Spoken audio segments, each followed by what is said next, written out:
ओम नमो नारायण सभी को। जय श्री कृष्णा, जय गुरुदेव। मैं आशा करती हूँ आप सभी लोग स्वस्थ हैं, सुखी हैं, सुरक्षित हैं और जीवन में अच्छे अच्छे कार्य भगवान को अर्पित समर्पित करते हुए कर रहे हैं और या तो सत्य में स्थापित हैं गुरु की कृपा के माध्यम से, साधना के माध्यम से, ईश्वर से, सत्य से, प्रेम के माध्यम से या सत्य से ईश्वर से प्रेम कर रहे हैं और सत्य का अनुसंधान कर रहे हैं। और किसके माध्यम से? वेदांत के माध्यम से, सत्य ज्ञान के माध्यम से, ब्रह्म ज्ञान के माध्यम से।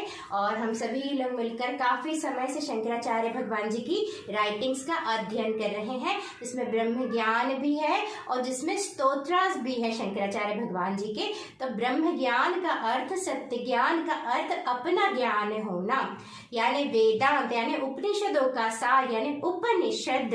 एक तो हमारे पास है वेद, फिर हमारे पास है उपनिषद। तो वेद यानी जीवन कैसे जीना है और उपनिषद यानी निचोड़ यानी जीवन का अर्थ क्या है। जीवन यानी हम स्वयं, यानी गुरु कृपा, यानी सत्य कृपा, यानी सत्य। और बाकी जो जीवन की गाथा है वो हमारी सुगम हो, वो हमारी धर्म से परिपूर्ण हो, अर्थ से परिपूर्ण हो, कला से परिपूर्ण हो, स्वास्थ्य से परिपूर्ण हो और परिपूर्णता हासिल करते हुए हम सत्य में जीवन मुक्ति में जीवन व्यापन करें और जीते जी हम मोक्ष को, गुरु कृपा को प्राप्त करें, अपनी अखंडता को, अपनी जगमग जागृत भोर को प्राप्त करते हुए जीवन जिए। इसलिए है वेद। वेद यानी जीवन की गाथा को सुमधुर सुंदर धर्म से व्याप्त बनाने का संसाधन। और साथ में जो उपनिषद है वो है सार। इस मनुष्य जीवन जो हमें मनुष्य देह मिली है उसका हम किस तरीके से अपन उपयोग करते हुए इस मनुष्य जीवन को हम सार्थक बनाएं, तो उन्हें कहते हैं उपनिषद। इसमें हमारा ज्ञान है कि हम कौन है और वही ब्रह्म ज्ञान है। और वेदांत और सत्य ज्ञान और ब्रह्म ज्ञान के माध्यम से हम अपने आप को पहचान लेते हैं कि हम ये जीव नहीं है। अपने आप को सत्य से, ब्रह्म से, ईश्वर से, अखंडता से, एक अस्तित्व से, एक जगमग जागृत सच्चिदानंद भगवान से अलग कुछ मान लेना ही माया है। और उस माया को जो हमसे दूर कर देता है या हमें उस माया में लिप्त होने के भ्रम से जो हटा देता है वो है ज्ञान, वो है उपनिषदों का ज्ञान। उपनिषदों के ज्ञान को ही गुरुवाणी कहते हैं। वही सत्य ज्ञान है, वही वेदांत है, वही ब्रह्म ज्ञान है।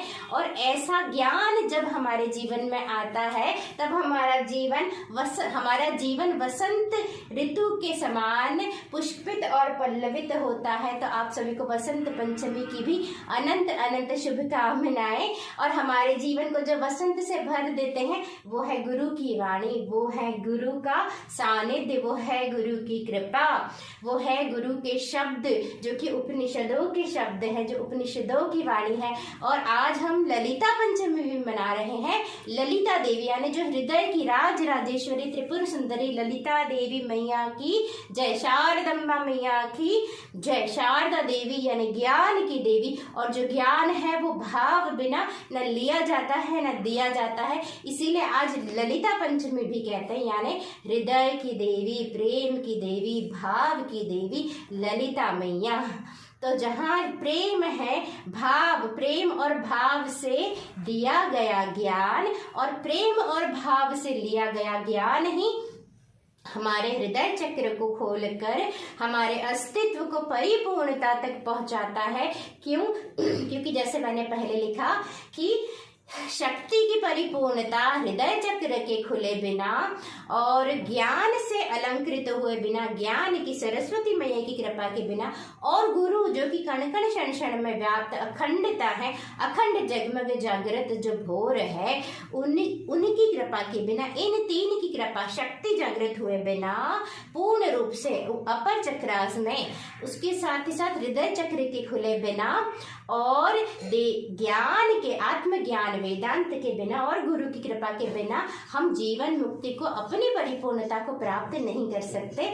तो इसीलिए ज्ञान दिया हो प्रेम से, प्रीत से, अपनेपन से, भाव के साथ। और जब लिया जाता है प्रेम, प्रीत, अपनेपन और भाव के साथ, वही ज्ञान वहाँ शक्ति का भी उदय करता है, हृदय चक्र को भी खोलता है। और जीवन रूपी जो पुष्प है वो वसंत ऋतु में जिस तरीके से फूल अपनी परिपूर्णता तक पर खिलकर इस वसुंधरा मैया को का श्रृंगार बनते हैं, उसी तरह हमारे जीवन रूपी जो पुष्प है, हमारा जो जीवन रूपी पुष्प है, वो पूर्ण रूप से खिलकर हमारे जीवन का वसंत लाता है, यानी जीवन मुक्ति, यानी परिपूर्णता, यानी गुरु कृपा। तो इसीलिए आज हम लोग पुनः काफी दिनों से इस शरीर को बहुत सीवियर कफ एंड कोल्ड से गुजरना पड़ा एंड स्टिल बहुत वीकनेस भी हुई।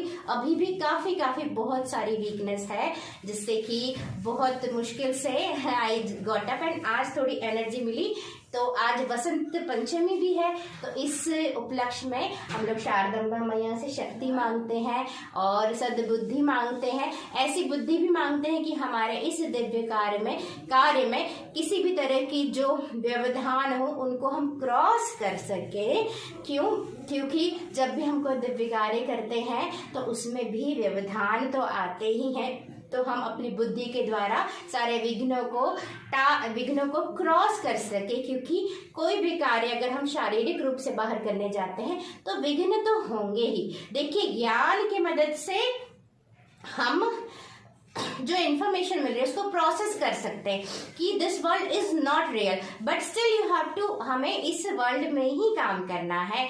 तो हमारे विचार जिस तरीके से होते हैं वैसी हमारी लाइफ को डायरेक्शन मिलती। तो हमारे विचार यानी हमारा अंतःकरण, हमारे विचार भी और हमारे संस्कार भी जब सत्य ज्ञान ब्रह्म ज्ञान के रंग में रंग जाते हैं तो हमारा जीवन वैसे ही पुष्पित और पल्लवित होता है और हम वैसे ही कर्म करते हैं। लेकिन जब हम सत्य में स्थापित होकर कर्म कर रहे हैं तो हमारे कर्म होते ही नहीं है, क्योंकि जब हम परिपूर्णता में स्थापित होकर कर्म कर रहे हैं, विच मीन्स कि वही कर्म सिर्फ जगत कल्याणकारी होते हैं जो परिपूर्णता में स्थापित, जीवन मुक्ति में स्थापित रहते हुए किए जाए। अब जीवन मुक्ति में स्थापित रहते भी जब हम कर्म करते हैं तो भी विघ्न आएंगे, ऑब्स्टेकल्स आएंगे, और ये कार्य ईश्वरीय कार्य होते हैं, दिव्य कार्य होते हैं, और दिव्य कार्यों में भी बाधा आती है। तो उसके लिए भी हम शारदम्बा मैया से ऐसी बुद्धि, ऐसा ज्ञान, विज्ञान का वर मांगते हैं कि हमारे ऐसे कार्यों में भी विघ्न ना आए।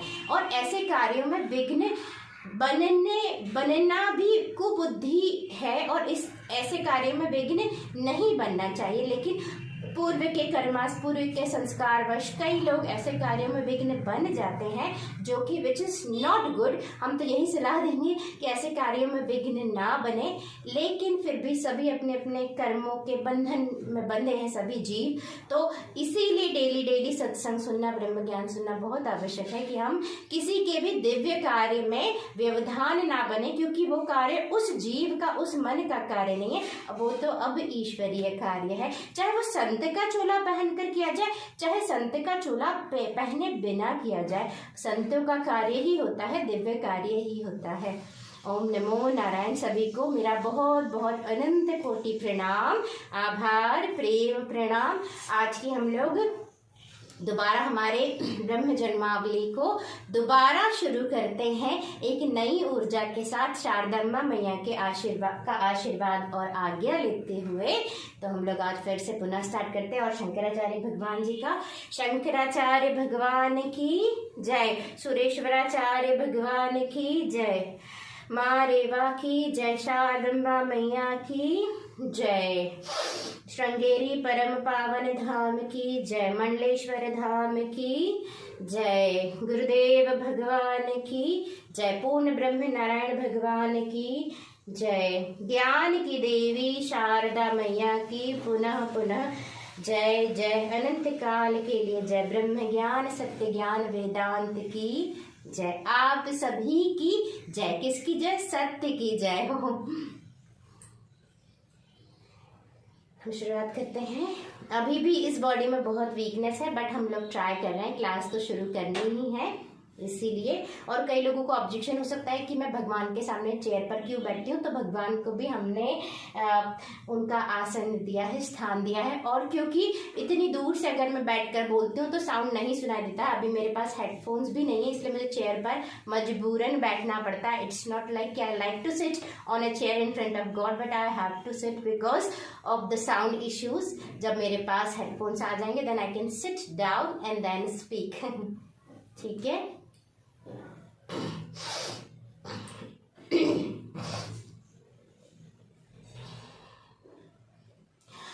जीवन मुक्तानंद लहरी की जय। जीवन मुक्तों की अखंड गुरु परंपरा की जय। सभी परम पावन जीवन मुक्तों की जय। शंकराचार्य भगवान की जय। हम श्लोक नंबर 15 पर हैं। निराकारं क्वापि क्वचिदपि च साकारममलं निजं शैव रूपं विविधगुणभेदेन बहुधा कदाश्चर्यं पश्यन् किमिदमिति रश्यन्नपि कदा मुनिर्न व्यामोहं भजति गुरुदीक्षां शततमाः भजति गुरुदीक्षां शततमाः भजति गुरुदीक्षां शततमाः। शंकराचार्य भगवान की जय। जीवन मुक्तानंद लहरी की जय। जीवन मुक्ति की जय। गुरु कृपा की जय। अखंड जगमग जागृत सत्य की जय। तो शंकराचार्य भगवान जी बोलते हैं कि कभी कभी तो जो जीवन मुक्त होते हैं वो अपने निराकार स्वरूप, अपने निर्लिप्त स्वरूप में स्थापित रहते हैं, निराकार की तरह एकदम परम पावन एक जगह पर परम शांति में बैठे होते हैं।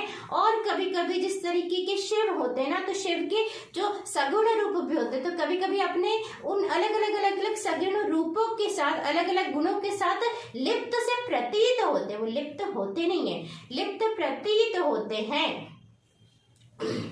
और कभी कभी अलग अलग गुणों को देख कर आश्चर्य से परिपूर्ण भर जाते हैं वो इन्हीं गुणों को देखकर कभी कभी, क्योंकि वो हमेशा साक्षी तो रहते ही हैं। और कभी कभी बहुत प्रसन्नता से भरते हुए बहुत प्रसन्न हो जाते हैं, बहुत आनंदित हो जाते हैं, हर्ष से परिपूर्ण हो जाते हैं। इस तरीके से उनके लिए हर चीज एक प्ले है, हर चीज एक लीला है। और जो सेज है, जो पूर्ण जीवन मुक्ति को प्राप्त है, जो अखंड जीवन मुक्त है, वो सदा सदा सदा गुरु की कृपा से, यानी गुरु की दीक्षा के माध्यम से, गुरु की कृपा के माध्यम से कभी भी वो मोह ग्रसित नहीं होते और हमेशा हमेशा हमेशा आनंदित रहते हैं, निर्लिप्त ही रहते हैं। अगर उनके अंदर कोई गुण किसी भी तरीके का जागृत भी हो तो उसको भी वो देखकर आनंदित हो जाते हैं, वंडर से भर जाते हैं, आश्चर्यचकित हो जाते हैं, सोचते हैं कि अरे, जैसे कि कभी किसी ने कुछ कहा या कुछ हुआ और अंदर कोई भाव जागृत हुआ उसकी प्रतिक्रिया में, तो उसको देखकर वो कैसे आश्चर्य से जाएंगे, अच्छा ऐसा भी होता है, अरे ऐसा भी होता है। ह्यूमर से परिपूर्ण होते अपने ही अंदर जागृत हुए भावों के प्रति, क्योंकि इतनी ऊर्जा से वो परिपूर्ण रहते हैं कि सदा सजग रहते हैं, सदा एक डिस्टेंस रहती है यहाँ सत्य में और यहाँ क्या जागृत हो रहा है उसमें, चाहे वो भाव हो, विचार हो, अवस्था हो, इतनी सजगता रहती है, इतनी ऊर्जा रहती है। तो उसको देखकर भी अच्छा ऐसा भी होता है, वंडर से भर जाते हैं, खुशी से, डिलाइट से, किसी भी तरह का भाव आए तो आश्चर्य से, क्योंकि उन्हें पता है कि ये मैं नहीं हूँ, ये प्रकृति के गुणों के कारण यहाँ कुछ जागृत हो रहा है।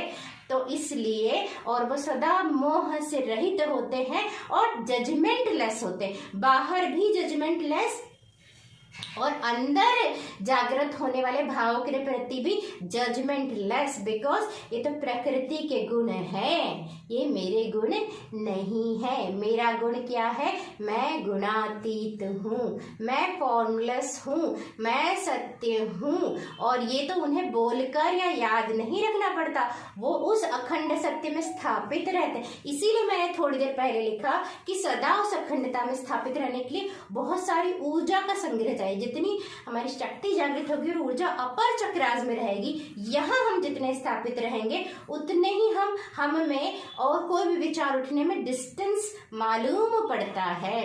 तो इसीलिए जो मैंने पहले लिखा वो सत्य के ही बारे में है कि कैसे हम ज्यादा से ज्यादा सत्य में स्थापित रह सके। तो यही, और जो हमेशा जो अखंड जागृत हो चुके हैं, जो अखंड जीवन मुक्त है, तो वो तो गुरु की कृपा की ही वो महिमा है। इसीलिए गुरु की कृपा की, गुरु की दीक्षा की महिमा तो अनंत है। गुरु अनंत, गुरु कृपा अनंता। सच्चिदानंद भगवान की जय, शंकराचार्य भगवान की जय, शारदम्बा मैया की जय, सुरेश्वराचार्य भगवान की जय, गुरुदेव भगवान की जय, गुरु कृपा की जय, जीवन मुक्तानंद लहरी की जय, बसंत पंचमी की जय, सत्य सनातन संस्कृति की जय, सत्य सनातन धर्म की जय, माता पिता परिवार की, कुटुंब की, कुल देवी की जय, महाकाली मैया की जय, महाकाल महाराज की जय जय जय। ओम नमो नारायण। जय श्री कृष्ण, जय गुरुदेव। कल हम लोग पुनः मिलते हैं, तब तक के लिए प्रेम कीजिए सत्य से, अस्तित्व से, सभी से। और इसी प्रेम के द्वारा सत्य, इसी प्रेम की अग्नि में हमारे सारे कर्म भस्मीभूत हो जाएंगे, कर्मों के बंधन, अज्ञानता भस्मीभूत हो जाएगी। जय श्री कृष्ण।